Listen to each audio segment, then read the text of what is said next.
Pertama, ekonomi mikro adalah ilmu yang mempelajari aktivitas-aktivitas perekonomian yang bersifat bagian kecil yang memusatkan perhatiannya pada masalah bagaimana konsumen akan mengalokasikan pendapatannya yang terbatas terhadap berbagai macam barang dan jasa yang dibutuhkan untuk memperoleh kepuasan maksimum. Teori ekonomi mikro menganggap bahwa faktor produksi seperti alam, tenaga kerja, modal, dan pengusaha yang dimiliki oleh masyarakat sifatnya terbatas, sedangkan keinginan manusia tidak terbatas. Ruang lingkup yang dipelajari dalam ilmu ekonomi mikro diantaranya: pertama, permintaan, penawaran, dan keseimbangan harga pasar. Kedua, elastisitas permintaan dan elastisitas penawaran. Ketiga, teori perilaku konsumen. Keempat, teori produksi, biaya produksi, penerimaan produsen, dan laba. Kelima, pasar persaingan sempurna. Keenam, pasar monopoli. Ketujuh, pasar oligopoli. Kedelapan, pasar persaingan monopolistik. Kesembilan, permintaan akan input. Kesepuluh, mekanisme harga dan distribusi pendapatan. Nah, itulah ruang lingkup yang dipelajari dalam ilmu ekonomi mikro, dan kesemuanya itu dipelajari pada kelas 10 semester 1. Kedua, ekonomi makro.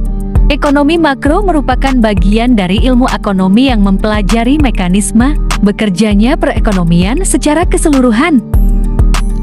Nah, dengan demikian, hubungan yang dipelajari dalam ekonomi makro pada intinya adalah hubungan antar variabel ekonomi agregatif atau secara keseluruhan, seperti tingkat pendapatan nasional, tingkat kesempatan kerja, pengeluaran konsumsi rumah tangga, saving, investasi nasional, tingkat bunga, jumlah uang yang beredar, dan masih banyak lagi contoh yang lainnya.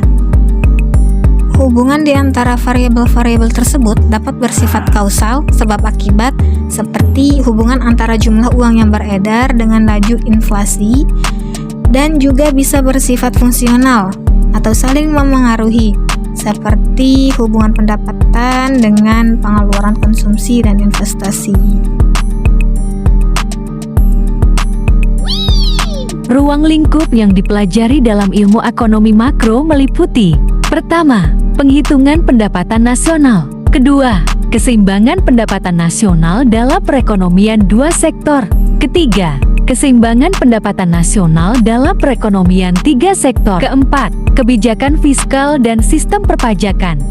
Kelima, kebijakan moneter dan uang yang beredar. Keenam, uang bank dan penciptaan uang. Ketujuh, pasar uang dan pasar tenaga kerja.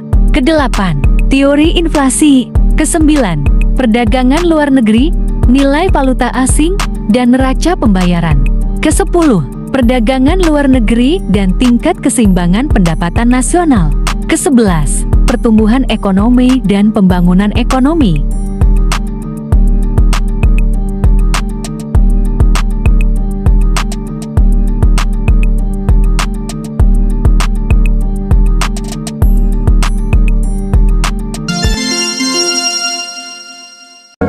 Jadi kesimpulannya, teori dalam ilmu ekonomi dibedakan menjadi dua, yaitu teori ekonomi mikro yang membahas permasalahan bersifat parsial atau bagian kecil dari kegiatan perekonomian, dan teori ekonomi makro yang membahas permasalahan ekonomi yang bersifat global atau agregat atau bisa juga disebut menyeluruh.